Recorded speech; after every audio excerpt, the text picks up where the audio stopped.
भाजपा को क्यों आई हमीरपुर की याद। नमस्कार, आप देख रहे हैं दिव्य हिमाचल टीवी। मैं हूं आपके साथ वंशिता शर्मा और हाजिर हूं आप सभी के सामने हिमाचल आज का मुद्दा लेकर। कारगिल विजय दिवस पर सरकार के रिपीट करने का दावा कर मुख्यमंत्री जयराम ठाकुर ने हमीरपुर को साधने की भरसक कोशिश की। सीएम ने शहीद समारोह को 70 लाख का ऐलान कर हमीरपुर की झोली भरने की कोशिश की, पर क्या हमलावर होती कांग्रेस के बीच सीएम का ये दाव हमीरपुर को समझ नहीं आएगा। हम पहाड़ी में इसी पर चर्चा कर रहे हैं अनिल अग्निहोत्री और राजेश शर्मा। कारगिल दिवस पर हमीरपुर फतेह है, कैसे हुआ? आज कारगिल दिवस है राजेश जी, ये तो सबको पता है। हमीरपुर फतेह कैसे हुआ, हमारी चर्चा से साफ हो जाएगा। राजेश, आज राज्य स्तरीय कार्यक्रम हुआ कारगिल विजय दिवस का हमीरपुर में, और वहां पहुंचे थे मुख्यमंत्री जयराम ठाकुर साहब। दिल्ली से सीधे वो पहले चंडीगढ़ रुके हुए थे कल रात को, और आज सीधे हिमाचल वो हमीरपुर में लैंड किए और फिर इस कार्यक्रम में पहुंचे।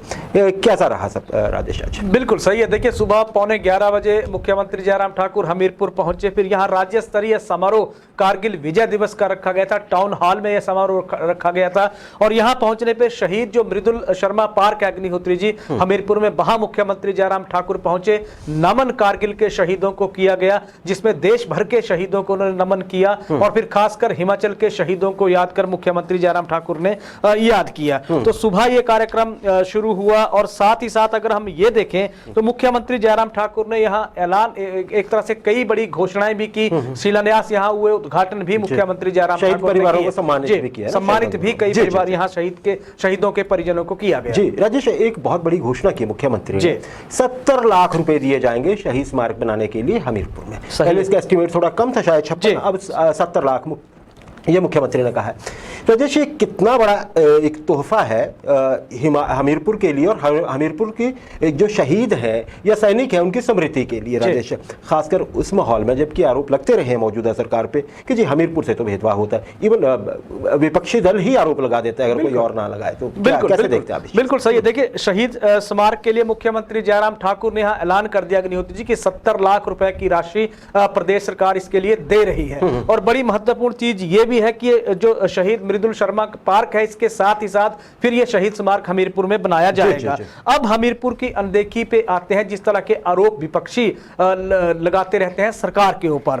थोड़ा सा अगर हम ये देखें तो जनता भी सारी चीजों पे सवाल पूछती रहती है कि 4.5 साल तक हमीरपुर की अनदेखी किस तरह से हुई। अब 70 लाख देखे, क्या उसकी भरपाई हो जाएगी? इस पे सवाल अब विपक्ष ने भी एक तरह से खड़े कर दिए हैं। आप ये देखिए कि बस स्टैंड का काम 1 इंच तक नहीं सरका, क्यों नहीं हुआ? इस पे सवाल खड़े विपक्ष ने भी कर दिए हैं। अग्निहोत्री वर्तमान सरकार ने नगर निगम 4 नगर निगम वर्तमान सरकार ने बनाए हैं, तो हमीरपुर शहर नगर निगम क्यों नहीं? इस पे सवाल भी खड़े अब हो रहे हैं, क्योंकि आबादी वहां भी है, बाकी सारी जरूरतों को हमीरपुर शहर पूरा कर रहा है, एजुकेशन का हब हमीरपुर में है, तो फिर सबसे शिक्षित जिला के साथ इस तरह का भेदभाव क्यों?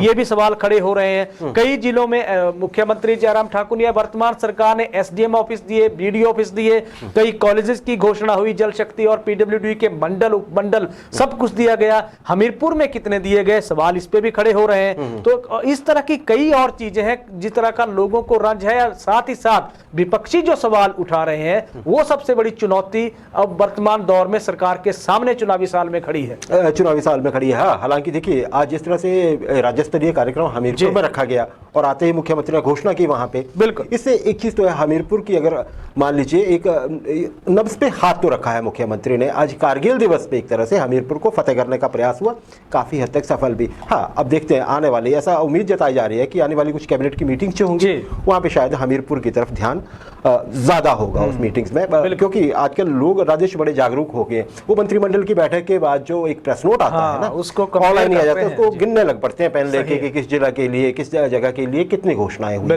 तो वहां से उम्मीद जताई जा रही है कि हमीरपुर को अगर कोई गिला शिकवा है तो शायद दूर होगा आने वाले दिनों में। अच्छा राजेश, एक और चीज, मुख्यमंत्री हाजिर जवाब बड़े हैं जयराम ठाकुर साहब। बिल्कुल आज भी जब वो हमीरपुर पहुंचे तो पत्रकारों ने कई सवाल उनसे जल्दी जल्दी में पूछे जी जी। और इसमें ये देखें कि जयराम ठाकुर साहब ने उसके बड़े सटीक से जवाब भी दिए जी, है ना जी। कैसा रहा सब कुछ?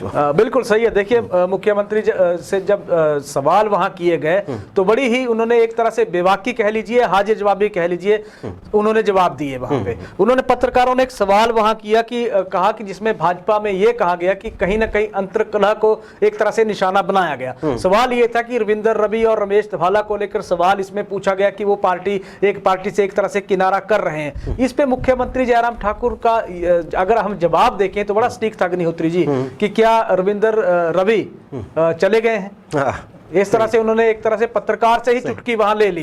तो मसला वही था कि जिस तरह की एक उन्होंने ये कहा, अगर उनका हम तर्क देखते हैं तो उन्होंने ये कहा कि भाजपा के ये संगठनात्मक मुद्दे हैं जिनको पार्टी अपने प्लेटफॉर्म पर हल करेगी। अब सोशल मीडिया पे क्या हो रहा है और जमीनी स्तर पे क्या हो रहा है, पार्टी इसका अवलोकन करेगी, उसके बाद ही फिर पार्टी आगे बढ़ेगी। और साथ ही साथ रविंदर रवि जैसे दिग्गज नेता जिनको पार्टी के कायदे कानून और नियम पता है, उनको भी अपनी एक तरह से सारे फॉर्मेट का पता है कि किस तरह से आना जाना होता है। तो सोशल मीडिया पे जिस तरह के सवाल चल रहे हैं उसको लेकर जो जवाब आज मुख्यमंत्री ने हमीरपुर में दिया, वहां सभी पत्रकारों में एक तरह से आप ये मानिए ठहाके गूंज उठे। हाँ राजेश, और साथ ही साथ मुख्यमंत्री ये क्लियर करना भी नहीं भूले कि देखिए हम मिशन रिपीट में कामयाब होंगे। बिल्कुल। हाँ, साथ ही साथ हमीरपुर के पत्रकार बंधुओं की भी यहाँ तारीफ करनी होगी। हाँ, क्योंकि पूछने से वो भी पीछे नहीं हटे। तो बस स्टैंड पे भी सवाल पूछा गया था ना, मुख्यमंत्री जी से इग्नोर करके आगे बढ़ गए थे, है ना। अच्छा रहा, बहुत अच्छा रहा हर तरह से वहां पे।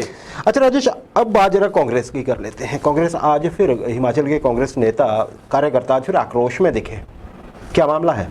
बिल्कुल सही है। देखिए कांग्रेस आक्रोश में भी दिखी और कांग्रेस रंग में भी दिखी, दोनों ही मामले। आक्रोश में इसलिए दिखी कि आप देखिए कि कांग्रेस की जो राष्ट्रीय अध्यक्ष सोनिया गांधी है, उनको उनसे ईडी जिस तरह से पूछताछ के लिए उनको तलब ईडी ने किया है, पूछताछ जिस तरह से हो रही है उसको लेकर कांग्रेस ने देश भर में सरकार के खिलाफ, केंद्र सरकार के खिलाफ हल्ला बोल दिया है। हिमाचल की बात कर लेते हैं। प्रदेश भर में आज कांग्रेस ने जिला मुख्यालयों पर प्रदर्शन किया, राजधानी शिमला में प्रदर्शन किया, रिज मैदान पर राष्ट्रपिता महात्मा गांधी के सामने कांग्रेस ने मौन प्रदर्शन किया, और जिसमें उस प्रदर्शन करके कांग्रेस ने सरकार पे एक तो भेदभावपूर्ण और पक्षपातपूर्ण आरोप एक तरह से लगाए हैं। बड़ी महत्वपूर्ण चीज है कि कांग्रेस ने जिस तरह से प्रदर्शन किया अग्निहोत्री जी, प्रतिबंधित क्षेत्र में प्रदर्शन करने पर कांग्रेस नेताओं के खिलाफ वहां एफआईआर शिमला पुलिस ने दर्ज कर ली है। तो प्रदेश भर में प्रदर्शन हुआ है, शिमला में भी प्रदर्शन इसका हुआ है। राजेश बिल्कुल सही है। देखिए ये जो प्रदर्शन हो रहा है, पहले भी हम इस पर चर्चा कर चुके हैं कि कांग्रेस के लिए बैठे बिठाए मुद्दा मिल रहा है जी,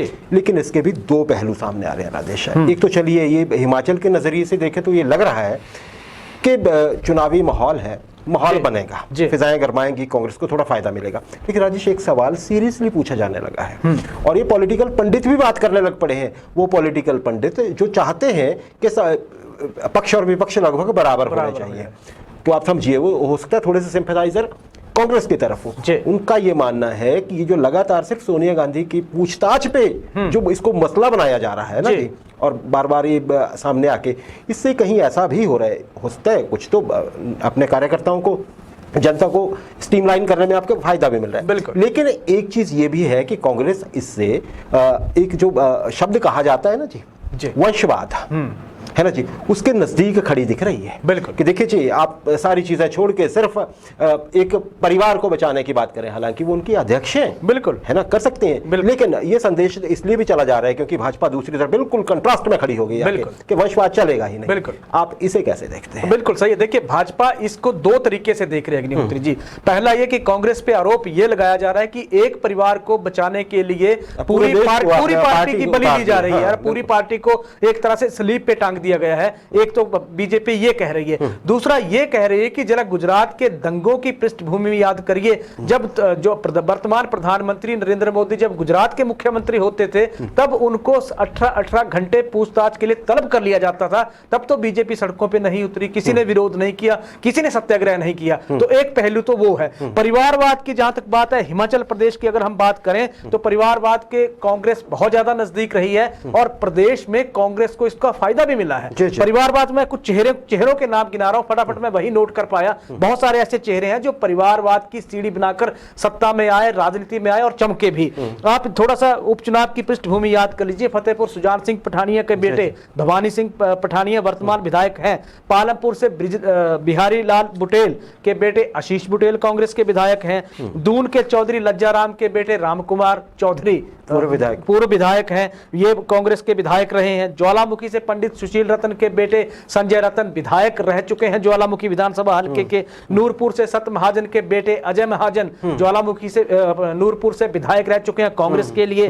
और बैजनाथ से पंडित संतराम के बेटे सुधीर शर्मा बैजनाथ से और धर्मशाला से विधायक रह चुके हैं। तो कांग्रेस के लिए हिमाचल में परिवारवाद ऐसा नहीं है कि एक तरह से घाटे का सौदा रहा है। प्रदेश की राजनीति को हम देखें तो परिवारों के चेहरों को लोगों ने यहां पसंद किया है और उनकी पसंद का ये तो चंद नाम है। अभी बहुत सारे ऐसे पुष्प परमार है, बिल्कुल बिल्कुल पुष्प परमार का नाम लीजिए, विप्लव ठाकुर का नाम लीजिए, निखिल राजौर का नाम लीजिए, और भी बहुत से नाम गिनाए, बहुत सारे नाम है और ऐसे नाम भाजपा की तरफ भी जो कांग्रेस को जिनका लाभ मिला है। अब वर्तमान में बीजेपी के लिए अगर आप परिस्थितियां बदल रही हैं जिसमें संदेश देने की कोशिश की जा रही है कि आम कार्यकर्ता भी यहां प्रधानमंत्री पद तक पहुंच सकता है, तो आने वाले दिनों में चुनावों में इस चीज का पता चल जाएगा कि परिवारवाद या फिर बिल्कुल सही बात है। लेकिन मेरा कॉन्टेक्स्ट जो मैं पूछ रहा था वो मैं सिर्फ वर्तमान मुद्दे के लेके पूछ रहा था। ये सही है कि हिमाचल में खासकर कांग्रेस को देखा जाए तो परिवारवाद रहा है और लोगों ने सबसे बड़ी बात है कि इसको स्वीकार किया है, तो इस पे आप उंगली तो नहीं उठा सकते। लेकिन वर्तमान हालात जो संदेश अब इस तरह से दिया जा रहा है, भाजपा दे रही है